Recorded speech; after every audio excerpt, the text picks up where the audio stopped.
Hi, it's me back here behind this big monster SCX6 custom 3D printed truck.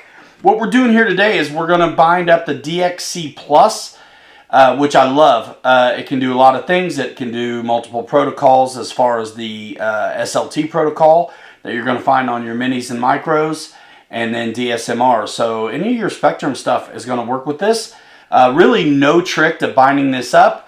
The only thing I think that you need to pay attention to is when you set up the shift servo for the second speed, not to overdo it. So these shift servos use a servo saver, and it's not that obvious if you've overstressed it, but the job is to make sure it's shifting okay, but not throwing more than it needs to.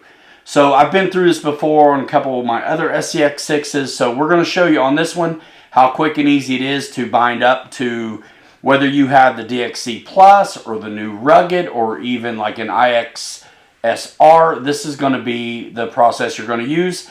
And bonus, we're going to use the V2 programmer to jack up the BEC voltage to get just a little bit more power out of the stock servo as well. So stay tuned. Let's get the lid off this and show you how easy it is. Let's go. 4 bolts, I've already undone them. And we get rid of this body. And all you really have to do is get your fully charged battery ready. And we'll get the camera on the sticks here closer. I mean, it's just a bind. And then the radio. So 2mm hex is going to get your, you got to have access to the receiver. So go ahead and undo the dummy engine cover.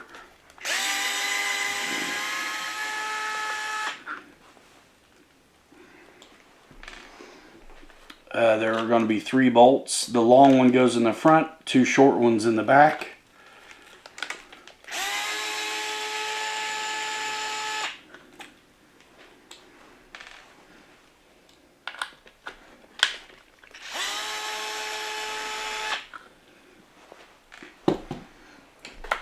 And there is the cover off because we will need access to the receiver. So we've plugged in the truck, batteries in the truck. Now we're going to hit the power button, power to the truck, and we're going to hit the receiver so it's flashing. And now we will simply, so I turned down the brightness on the radio so hopefully you can see it. So we've left, so we are in the bind screen. Go ahead and click into there. Scroll down to bind. The receiver is flashing. And bind it. You can see how it knows it's DSMR already. Our steering already goes the correct way.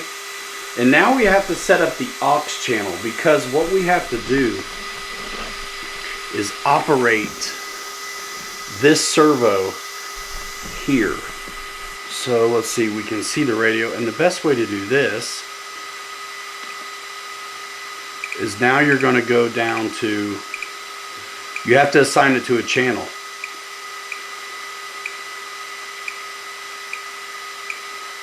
So you're going to go to channel assign, and for me, might as well be aux 3. And we're going to scroll into, aux 3 is already, you know, selected as number 3. And so where it says inhibit, we're going to put it on the switch we want. And for me, I want it on the F switch because I can adjust what it is I want. F switch. And then you see that you'll have a mode in 3 positions. You don't need that. It's just a 2-position deal. So you're going to hit that, change it to 2.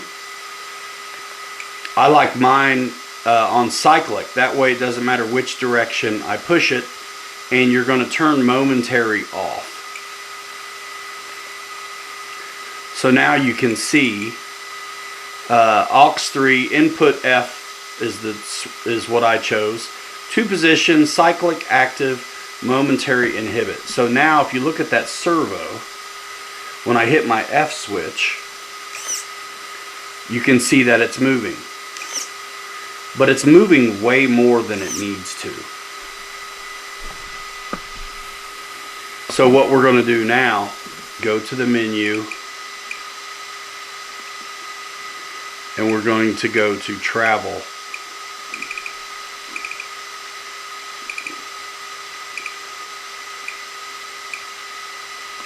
Travel. And so aux3 is already has 100% there is what's indicated.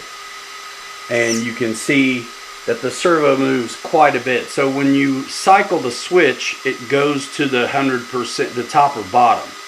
So what we're going to do is select 100 and back it off. I did this on another one and 88 was a good number for me. And then so we're going to cycle it now the other way. And see, it stresses out the servo in the rack. Its mount. And I was 77 this way on my other one.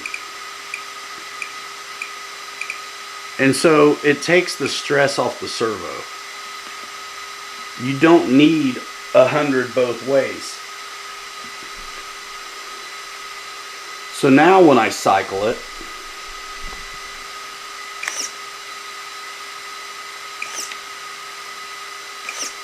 it's still moving it quite a bit. Let's do a little more, because maybe it was, I think it was 77 the other way. So we'll go 77 here. Cycle it.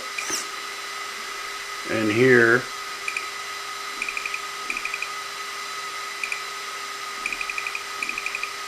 And you can see what direction it's going when you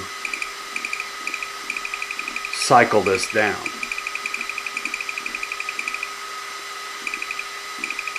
So we want to make sure it fully does what it has to do. But if it's moving the whole mount, I'm going 77. So second gear,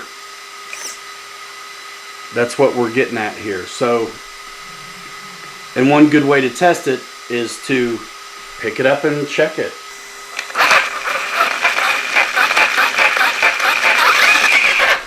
There's water in the tire, so it's running out of balance.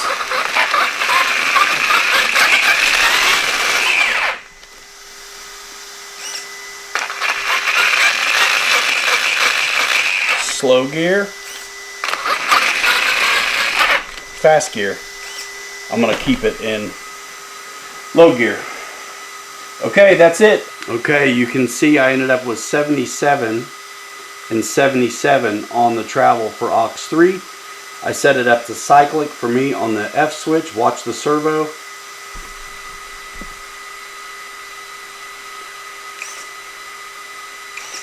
And it doesn't matter which way I push my thumb. I can push it any direction and it's going to go between 1 and 2. So now stick around and we will jack up the voltage. I'll show you how to do it. This little plug right here goes in the back of the power button, and I've already pulled it and plugged in my servo lead that's going to go to the programmer. If it doesn't work for you the first time, flip that wire, because the dark wire coming on the power button and the dark wire negative on the servo lead program wire to the V2 programmer box are not going to match in this case. Normally with everything else they do, most other applications, but not here. Now that you have your program wire plugged into the power button, you're going to plug this end into the ESC port on the V2 programmer. Link in the description. I still have my film on this. Maybe I'll take it off for the video. That's even nicer. Look at that V2 program box. So you plug this in and it's marked right here, negative, positive, and signal. So the negative is going to be the dark wire on a servo lead. And you can go ahead and plug it in. And now we're going to power it up.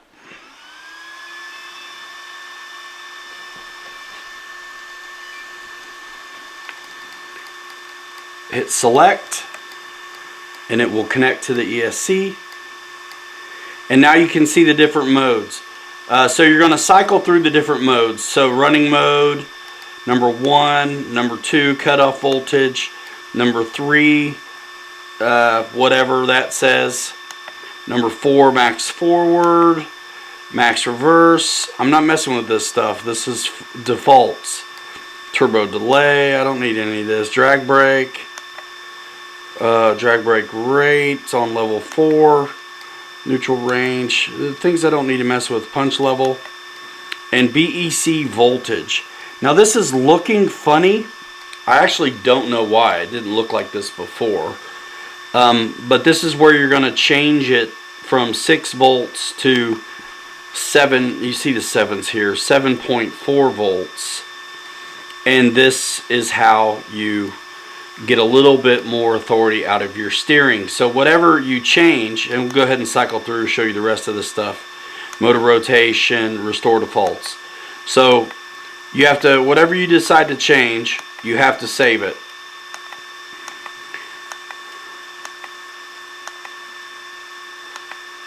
DXC voltage, we're at 7.4, and we are going to save it. So that's done. Now you can simply just turn it off. That's it. And now you have more steering. Thanks for watching. Very easy to bind this up. The only trick is making sure you don't overthrow the servo on your shift servo for the second gear. Second gear is so fun on these 6s. You want to see the 6s running. We've got tons of videos on that. Check out the RC Truck playlist. Ran the Wrangler and the Honcho, and then of course these 3D printed bodies. And hopefully you got something cool out of seeing how to use the V2 programming box to jack up the voltage from 6.0 to 7.4 to get a little bit more steering authority out of the stock servo. So with that, we'll see you in the next one. Thanks for watching. Hopefully that helps. Nothing to it, folks.